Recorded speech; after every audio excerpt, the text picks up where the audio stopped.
तो आज हम लोग जो प्रयोगशाला परिचालक का जो निकला है वैकेंसी, उसमें हम लोग बेसिकली फ़िज़िक्स, है ना? फ़िज़िक्स का पोर्शन आज कोशिश करेंगे कवर करने का।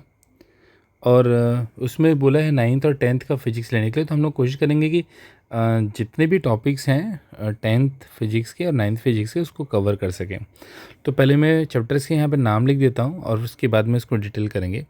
जो आपको पहला चैप्टर मिलता है उसमें से एक है वो हीट और टेम्परेचर, है ना?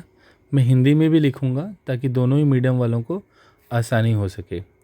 उसमें उसका नाम है ऊष्मा और ताप, है ना? ऊष्मा और ताप एक ये है। उसके बाद एक हमको मिलता है इलेक्ट्रिसिटी, मिलता और सर्किट मिलता है। ये आपकी बुक में दिया है विद्युत धारा, विद्युत धारा और क्या है, परिपथ, है ना? परिपथ। ये दो तो बेसिक फिजिक्स के चैप्टर्स हैं। उसके बाद एक और होता है प्रकाश का परावर्तन, है ना? तो लाइट, परावर्तन और अपवर्तन को हम कहते हैं रिफ्लेक्शन और रिफ्रैक्शन, है ना? इसे कहते हैं प्रकाश का परावर्तन और अपवर्तन, है ना? चलिए, और इसके बाद विद्युत के चुंबकीय प्रभाव, और यहाँ पे आ जाएगा इलेक्ट्रिकल, है ना, मैग्नेटिज्म, और इधर चुंबकीय प्रभाव। मैं ज़्यादा नहीं लिखना चाहता ताकि इसमें वेस्ट ना हो टाइम, ऑलरेडी 2 मिनट से ज़्यादा हो गया है। चुंबकीय है ना, डैश, और एक लेंस का टॉपिक है ना? प्रकाश परावर्तन एंड अपवर्तन गोली सतह से, स्फेरिकल मिरर। ये शायद प्लेन मिरर से है और ये उसके बाद जो है वो स्फेरिकल चीज़ों से है। तो हम लोग इसको डिटेल करना स्टार्ट करते हैं और कोशिश करेंगे हम उन्हीं चीज़ों को पढ़ें जो एग्ज़ाम में आ सकते हैं। पूरा हमको 10th तो कवर करना नहीं है। तो पहले हम हीट देखते हैं। हीट क्या चीज़ है? जिसे हम ऊष्मा कहते हैं। ऊष्मा, हीट जो है वो एक प्रकार की ऊर्जा है। क्या है ये? ऊर्जा है, जिसे है कि हम एनर्जी कहते हैं, है ना? ऊर्जा या एनर्जी का क्या काम होता है? असल में वो कारक होते हैं जिनके कारण हम कोई कार्य कर सकते हैं। तो बेसिकली ये दोनों क्या करते हैं? हमारी कैपेसिटी, हमारी क्षमता या हमारी एबिलिटी, है ना, मजबूत करते हैं। क्या करने के लिए? वर्क करने के लिए, है ना? कोई कार्य को करने के लिए ये बेसिकली हमको इनेबल करते हैं। अगर आपके पास ऊर्जा ही नहीं है तो आप क्या काम करेंगे?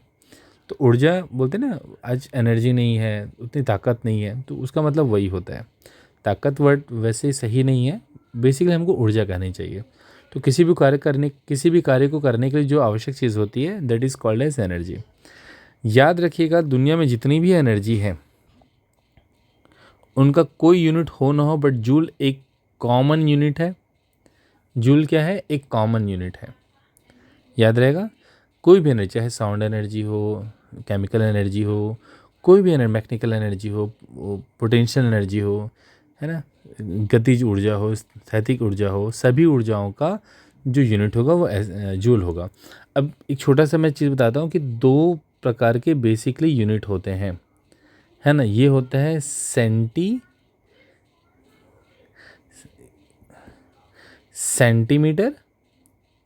जी से हो जाता है ग्राम, और सेकंड।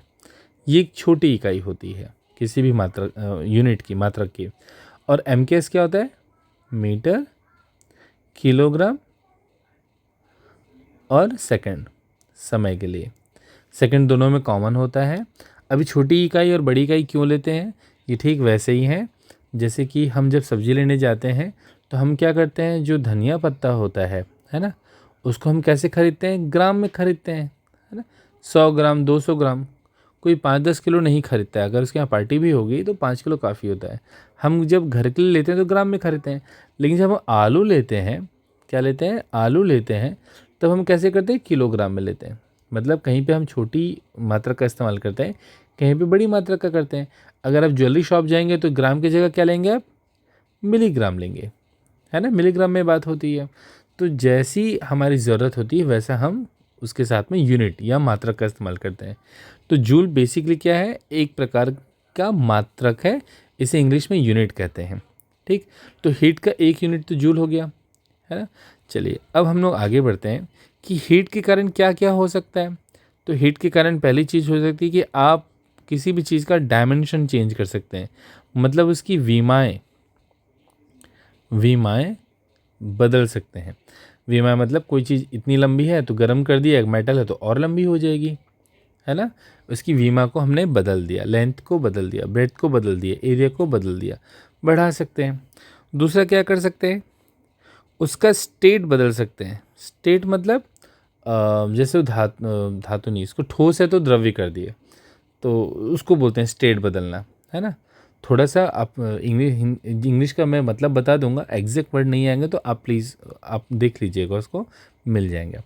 तो स्टेट बदलना मतलब कि वो जिस अवस्था में है ना, अवस्था वर्ड सही रहेगी, अवस्था में है उस अवस्था को बदल देना। ठोस है तो लिक्विड बन जाएगा, लिक्विड है तो गैस बन जाएगा। लेकिन हमको पढ़ना है तीसरा, हीट के कारण क्या होता है? टेम्परेचर बढ़ और घट सकता है। क्या हो सकता है? टेम्परेचर बढ़ या घट सकता है, इसे हम कहते हैं तापमान। और यही तापमान और ऊष्मा मिलके एक चैप्टर बनते हैं। ठीक, तो हम इस चैप्टर को ही कवर करते हैं। स्टेट और ये चीज़ें हमें नहीं पढ़नी है, ये 11वीं में है। ठीक, तो तापमान जब बढ़ेगा या घटेगा तो इसके लिए भी एक यूनिट होगा, है ना। ये तापमान जैसी चीज़ें जो हैं इन्हें हम कहते हैं फिजिकल क्वांटिटी। क्या कहते हैं इसे? फिजिकल क्वांटिटी कहते हैं, है ना। और हर फिजिकल क्वांटिटी को नापने के लिए एक यूनिट की आवश्यकता होती है। क्या क्या आवश्यकता होती है? यूनिट की आवश्यकता होती है। फिजिकल क्वांटिटी क्या है? हर वो चीज़ जिसे कि हम लोग फील कर सकते हैं। क्या कर सकते हैं? फील कर सकते हैं। किससे फील करते हैं? जैसे हमारी आँखें हो गई, ये आँख बना रहा था कुछ और बन गई। ये हमारी नाक हो गई, ये मतलब हमारी जीभ हो गई ना, और जीभ नहीं बना पा रहा हूँ मैं तो मैंने होठ बना दिया, जी होठ हो गई। ये हमारे कान हो गए, और ये हमारे स्किन हो गया, फिंगर मैंने बता दिया ताकि चमड़े। तो इन चीज़ों से जो जो चीज़ आप देख सकते हैं, फील कर सकते हैं, वो सारी फिजिकल क्वांटिटी है। हम कलर देख सकते हैं तो कलर भी एक फिजिकल क्वांटिटी है। कोई चीज़ गर्म है कि ठंडा वो हाथ बताएगा तो फिजिकल क्वांटिटी है। कोई चीज़ सुन सकते हैं तो मतलब ध्वनि भी एक फिजिकल क्वांटिटी है। स्मेल के लिए भी होता है, बट एक्चुअली फिजिक्स में स्मेल नापा नहीं जा सकता है ना। तो इसलिए खुशबू एग्जैक्टली फिजिक्स क्वांटिटी में अभी फ़िलहाल नहीं है, लेकिन वो भी एक चीज़ है। हम सूंघ के बता सकते हैं कि कोई चीज़ गर्म है कि ठंडी है। जानवर भी देखिएगा, गर्म चीज़ को सूंघते हैं और पता चल लेते हैं, भाप आती रहती है तो पता चल जाता है उनको कि ये गर्म है। और ज़बान तो है ही टेस्ट के लिए, खट्टापन है क्या है वो सब पता चल जाता है। खैर, तो ये सारी चीज़ें क्या है? फिजिकल क्वांटिटी है। हर फिजिकल क्वांटिटी के लिए एक एक यूनिट है। ठीक, चलिए वापस चलते हैं। तो टेम्परेचर को नापने के लिए कई यूनिट होंगे। इनमें बेसिकली 3 यूनिट है, सेल्सियस, फ़ारेनहाइट और केल्विन। इनमें से केल्विन जो है वो क्या है? MKS यूनिट है। याद रखिएगा, जो MKS होता है उसी को SI यूनिट भी कहते हैं, है ना। SI यूनिट एक स्टैंडर्ड यूनिट होता है। एक्चुअली इसका एक फ्रेंच नेम होता है, स्टैंडर्ड ही इंटरनेशनल लेकर के, तो उसी का ये शॉर्ट फॉर्म है SI यूनिट। तो MKS को SI बोलते हैं, CGS को SI यूनिट नहीं बोलते हैं। तो हमारा केल्विन जो है वो एक ऐसा यूनिट है। फ़ारेनहाइट जो होता है वो जनरली जीव जंतुओं, मनुष्य, जानवरों के तापमान नापने के लिए होता है। और जो सेंटीग्राम होता है ये किसी बड़े एरिया के लिए इस्तेमाल होता है, अमूमन शहर, है ना। कोई विषुवत रेखा के आसपास का जो क्षेत्र है, कोई रेगिस्तान बड़ी सी है तो उन जगहों का लिया जाता है। एक बड़े से जगह का जो होता है तापमान, उसके लिए सेल्सियस लेते हैं। और जो बहुत छोटा स्लॉट होता है वो फ़ारेनहाइट होता है, और केल्विन उसका ऐसा यूनिट है। ये चीज़ें हैं, न्यूमेरिकल्स में सबका वैल्यू भी रखते जाएंगे और सॉल्व भी करते जाएंगे। यहाँ तक बात समझ में आई? चलिए अब हम लोग इसके आगे पढ़ते हैं कि इनसे और क्या क्या हो सकता है, मतलब इससे न्यूमेरिकल क्या बन सकते हैं। देखिए न्यूमेरिकल जो बनेंगे उसमें एक कॉमन चीज़ रहेगा कि जैसे आपके पास एक कंटेनर है ना। अब इस कंटेनर में मान लीजिए हमारे पास पानी है। क्या है? पानी है। मैं इसमें थोड़ा पानी भर देता हूँ तो आपको थोड़ी सी आसानी हो जाएगी। चलिए, मैं इसमें पानी भर देता हूँ काफ़ी हद तक। अब मान लीजिए इसमें पानी है, तो जब आप पानी को गर्म करेंगे, क्या करेंगे? पानी को जब गर्म करेंगे तो क्या होगा? पहले जब पानी को हम गर्म करेंगे तो पहली चीज़ जो होगी वो होगा, जैसे इसका स्टार्टिंग टेम्परेचर मान लीजिए 20 डिग्री सेंटीग्रेड है, तो बहुत देर तक गर्म करने के बाद क्या हो जाएगा? इसका टेम्परेचर बढ़ जाएगा। क्या हो जाएगा? इसका टेम्परेचर बढ़ जाएगा। तो 20 डिग्री से क्या हो सकता है? हो सकता है टेम्परेचर 80 डिग्री हो जाए, है ना। तो हमने देखा कि ये पानी जो था, इसका कोई वज़न, कोई एक तो नाप होगा ना, कितना लीटर है, क्या है। तो हमको क्या करना है? पानी का ना द्रव्यमान पता होना चाहिए। क्या होना चाहिए? द्रव्यमान। थोड़ा स्पेलिंग गलत हो गया। द्रव्यमान। हमको पानी का द्रव्यमान मालूम होना चाहिए। इसे हम अंग्रेज़ी में कहते हैं मास। याद रखिएगा, मास और वेट अलग अलग चीज़ें होती हैं। वज़न, भार एक होता है और द्रव्यमान अलग होता है। द्रव्यमान बताते हैं कि द्रव्य का मतलब मान कितना है, कितने उसमें पार्टिकल्स हैं, जबकि भार अलग चीज़ होता है ना। वो मास इनटू ग्रेविटी होता है। द्रव्यमान गुणित पृथ्वी का गुरुत्वाकर्षण कर देंगे तो वो भार बनेगा, W=mg, है ना। ये होता है भार या वज़न। ठीक, इसमें ग्रेविटी का बड़ा रोल होता है। W कम ज़्यादा हो सकता है। अगर कम ग्रेविटी, जैसे चंद्रमा में जाएंगे तो क्या हो जाएगा? ग्रेविटी कम हो जाएगी, आपका वज़न कम हो जाएगा, आपको हल्कापन लगेगा, आप एक जंप करेंगे बहुत ऊपर उछल लेंगे। ठीक, लेकिन मास ग्रह के बदलने से नहीं बदलती है, ये नियत रहती है, कांस्टेंट रहती है। तो एक मास हो गया, और आपने जब हीट दिया, जैसे 20 से 80 डिग्री हो गया, तो तापमान में कितना परिवर्तन आया? तापमान में कितना परिवर्तन आया? तो आप लिखेंगे 80 - 20 दैट इज़ 60 डिग्री। तो बोलेंगे 60 डिग्री सेंटीग्रेड का बदलाव आया। कितना का बदलाव आया? 60 डिग्री का बदलाव आया। एक आपको ट्रिक याद करना है कि जितना सेंटीग्रेड बदलाव में आता है उतना ही केल्विन में भी होता है। तो मैं इसे चाहूँ तो 60K भी लिख सकता हूँ। क्या लिख सकता हूँ? 60K भी लिख सकता हूँ। केल्विन में होना चाहिए ऐसा यूनिट। तो द्रव्यमान जैसे मान लीजिए 1 किलो है, तो किलोग्राम भी क्या है? ऐसा यूनिट है। क्यों ऐसा यूनिट है? क्योंकि अभी हमने देखा है कि जब हम MKS लेते हैं, ये रहा MKS लेते हैं, तो द्रव्यमान किलोग्राम में रहता है। तो हमने किलोग्राम में ले लिया। अब एक तीसरी चीज़ होती है जिसे कहते हैं specific heat constant. Specific heat constant, है ना। ये क्या होता है? इसको स्मॉल c से दर्शाते हैं, और ये हर वस्तु के लिए अलग अलग होता है। जैसे पानी के लिए अलग होगा, और किसी और द्रव्य के लिए दूध के लिए अलग होगा, ग्लिसरीन के लिए अलग होगा। तो ये कांस्टेंट होता है, ये एक वैल्यू। ठीक, वापस आते हैं। क्वेश्चन या प्रश्न ये पूछा जाएगा कि अगर हम किसी द्रव्य को जिसका वज़न 1 किलो है, मान लीजिए वाटर ही है, पानी है, अगर क्वेश्चन देगा कि अगर हम पानी 1 किलो पानी कंटेनर में है जिसका टेम्परेचर हमें 20 डिग्री से 80 डिग्री ले जाना है, तो उसमें कितनी ऊष्मा खपत होगी। ठीक, तो जनरली हम क्या करते हैं, जैसे मान लेते हैं कि 4.8 इसका वैल्यू है, स्मॉल सी का वैल्यू है, तब हम क्या करेंगे? सिंपल फार्मूला है Q=CM∆T। ये फार्मूला आपको याद रखना पड़ेगा। यहाँ पर Q क्या करता है? हीट को दर्शाता है। मैं बार बार बोल रहा हूँ, ऊष्मा और तापमान में कुछ मिंजल मत कर दीजिएगा, मिक्स मत कर दीजिएगा, दोनों अलग अलग चीज़ें हैं। Q यहाँ पर हीट को दर्शाता है, अमाउंट ऑफ हीट, ऊष्मा, कितनी ऊष्मा लगेगी, तो वो हो जाएगा 1 kg इंटू 4.8 इंटू 60, है ना। मल्टीप्लाई करके देखिए, एक फॉर एग्जांपल बता रहा हूँ। तो 0 का 0, 8 छक्के 48, 8 4 और 6 चौक 24, 28। पीछे से हम एक दशमलव लगाएंगे तो हो जाएगा 288 जूल। ये हमारा उत्तर है। इतना ऊष्मा देंगे तो 1 किलो पानी जो आपके पास है उसका टेम्परेचर 60 डिग्री बढ़ सकता है ना। ये बहुत इजी क्वेश्चन है। वैसे इतना इजी क्वेश्चन आ जाए तो बहुत अच्छी बात है। अब हम लोग कुछ और देखते हैं, है ना। इससे जुड़ा एक और न्यूमेरिकल बनाते हैं, क्योंकि न्यूमेरिकल्स इसलिए हम लोग ज़्यादा बनाएंगे क्योंकि एग्जाम में न्यूमेरिकल्स आते हैं, थ्योरी पार्ट बहुत कम आता है। थ्योरी पार्ट में आ सकता है यूनिट आपसे पूछा जाएगा, लेकिन न्यूमेरिकल्स ज़्यादा रहेंगे। जैसे बोल रहा है कि मान लेते हैं कि हमारे पास कॉपर है। क्या है? कॉपर, जिसे हम क्या कहते हैं? तांबा भी कहते हैं, है ना। ये एक तांबा है। तांबा का तापमान हमें मान लीजिए 25 डिग्री सेंटीग्रेड से अच्छा फ्रॉम इधर लिखना था, ठीक है हिंदी में लिख रहा हूँ। 25 डिग्री सेंटीग्रेड से 75 ले लेते हैं, 75 डिग्री सेंटीग्रेड ले जाते हैं, जबकि उसमें बोल रहे कितनी ऊष्मा देनी पड़ती है।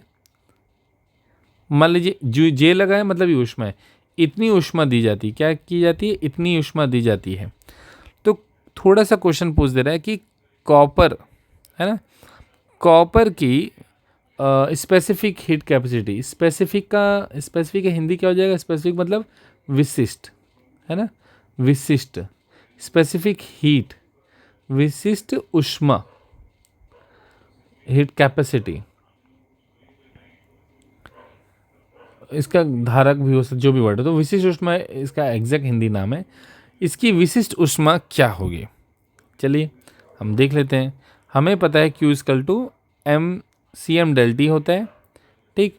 यहाँ पर हमें दे दिया गया है Q का वैल्यू 487.5, क्योंकि ये हीट है और हीट का यूनिट क्या होता है, हमेशा जूल होता है। क्या होता है, जूल होता है।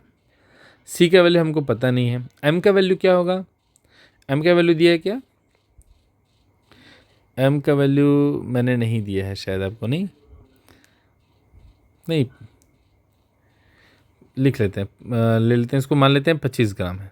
क्या है, 25 ग्राम है, ठीक।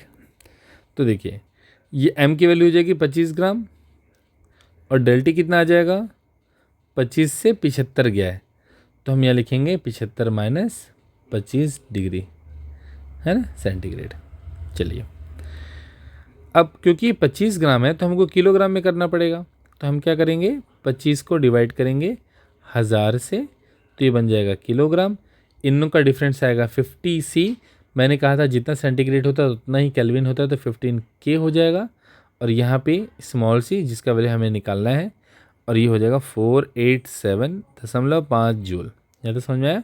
अब हम क्या करेंगे, इनको आसपास या तो आप काट लीजिए, है ना, कट भी सकता है, देखिए बहुत इजी है। मैं एक साथ लिख देता हूँ ताकि आपको सिंप्लीफिकेशन, सरलीकरण में आसानी हो। ये ऐसा मैथ्स जब भी है ना, जिनका मैथ्स थोड़ा सा भी वीक है, आपको एक सलाह है, जब भी ऐसा है ना तो उत्सुकता में ज़्यादा स्पीड में मत काटिए, एक पन्ना और एक लाइन एक्स्ट्रा लिख लीजिए, बट उनको ना स्टेप वाइज रखिए। जैसे ये 25 और 50 है तो मैं इससे लिख सकता हूँ 25 गुणित 2, 50 क्या होता है, 25 गुणित 2 होता है। और नीचे देखिए इसे मैं लिख सकता हूँ 10 गुणित 10 गुणित 10। काटने में आसानी होगी, जो ब्रिलियंट है वो ऐसे ही वहाँ भी कट कर सकते हैं। 5 5 ज़ा 5 2 ज़ा 5 5 ज़ा 5 2 ज़ा 2 1 ज़ा 2 1 ज़ा। तो हमारे पास ऊपर में क्या बच रहा है, ये 5 तो कट गया था, सिर्फ 5 बच रहा है, और नीचे क्या बच रहा है 2 इंटू 10 20। क्या एक बार और कट सकता है, 5 1 जा 5 4 जा, तो 1/4। और ये C, अगर हम 4 को इधर भेज दें तो क्या हो जाएगा, इंटू 4, 4 5 20, 2 7 चौक 28 और 2 30 का 3, 8 चौक 32, 33 34 35, 5 3, 4 चौक 16, 16 और 3 19, दशमलव यहाँ लगा दिए, तो 1950 इसका विशिष्ट ऊष्मा हो जाएगा। आई बात समझ में। चलिए और कोई क्वेश्चन देख सकते हैं क्या, एक और तरीका बताते हैं। ये Q इक्वल टू जो CM डेल टी है ना, इसमें हम थोड़ा C को एक बार और अच्छे से समझ लेते हैं, वो चीज़ क्या होती है, ठीक। चलिए मैं मौखिक रूप से आपको बताता हूँ, इससे न्यूमेरिकल नहीं आएगा लेकिन आपको जानना ज़रूरी है ना। चलिए कॉपी कर लिया यहाँ से, ताकि बार बार ड्राइंग हमको करना पड़े। कोई भी वीडियो 20-25 मिनट से ज़्यादा का नहीं बनाएंगे, ताकि आप बोर ना हो सकें, है ना। चलिए मान लीजिए 2 लिक्विड है ना, और क्या है कि दोनों लिक्विड में थोड़ा सा हम कलर चेंज कर देते हैं, ताकि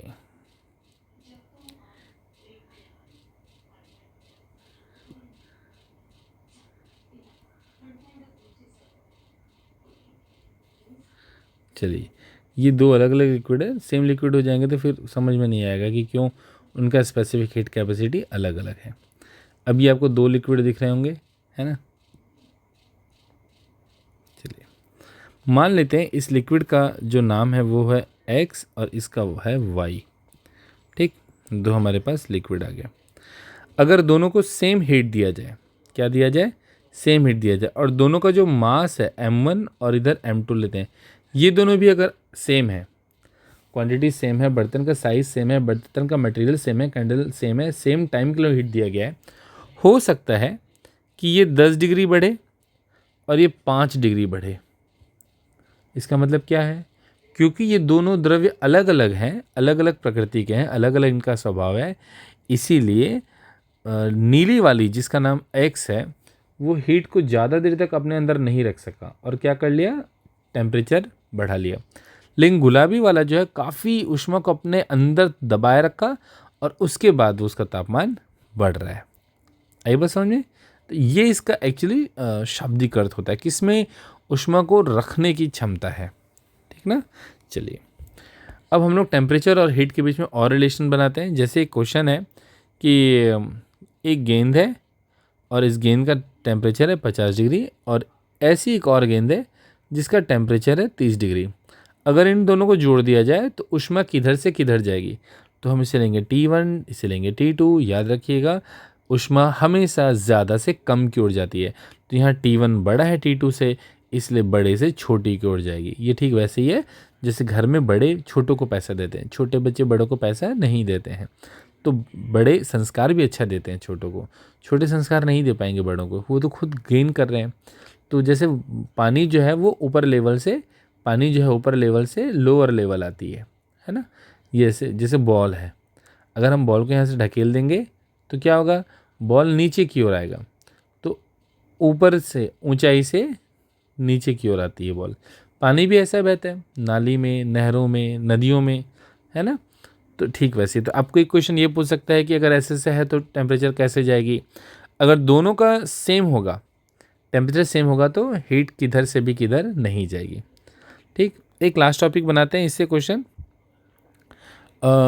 जैसे कि हीट जब जाती है तो कितने तरीके से संचरण कर सकती है, ट्रांसफ़र कितने तरीके से हो सकती है, कितने प्रकार से ट्रांसफ़र हो सकता है। तो एक होता है कंडक्शन। क्या होता है, कंडक्शन, जिसे हिंदी में कहते हैं चलन, चल के जाना। और एक होता है कन्वेक्शन। क्या होता है, कन्वेक्शन, जिसे कि हम बोलते हैं संवहन, है ना। और तीसरा होता है रेडिएशन, इसमें विकिरण या ऐसा कुछ इसका नाम होगा। इसमें क्या होता है, जैसे कि पार्टिकल्स है ना, तो पार्टिकल्स खुद नहीं चलते हैं, वैसे जुड़े हुए रहते हैं और उनके बीच से क्या होती है, एक दूसरे को हीट ट्रांसफ़र कर देते हैं। पार्टिकल्स खुद नहीं चलते हैं। बट संवहन में क्या होता है, आपने देखा होगा, ऐसे हमारे पास कंटेनर होते हैं, उसमें जब हम पानी को गर्म करते हैं और उसमें चायपत्ती डालते हैं तो चायपत्ती जो नीचे रहता है वो ऊपर चला जाता है, ऊपर वाला चायपत्ती नीचे आता है और ऐसे उन घूमते रहते हैं, है ना। इसमें क्या होता है, पार्टिकल्स खुद हीट को एब्जॉर्ब करता है और आगे की ओर बढ़ता है, खुद आगे चलता है, संवहन करता है। और रेडिएशन क्या होता है, जैसे सूरज की किरणें एकदम सीधी आती हैं, किरणें आती हैं, आपको मिलती है और आपका बॉडी गर्म हो जाता है। तो ट्रांसफ़र मतलब ऊष्मा के चलने के 3 तरीके हैं, है ना, कंडक्शन, कन्वेक्शन एंड रेडिएशन। यही बस समझ में।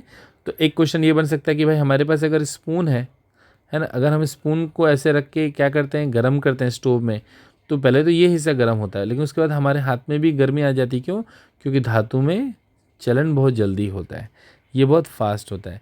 संवहन पानी द्रव्यों में होता है और ये तो प्रकाश जो किरण होती है वो गर्मी देती है, तो उसको तो माध्यम की ज़रूरत नहीं है, हवा, वैक्यूम, निर्वात से भी चल सकता है।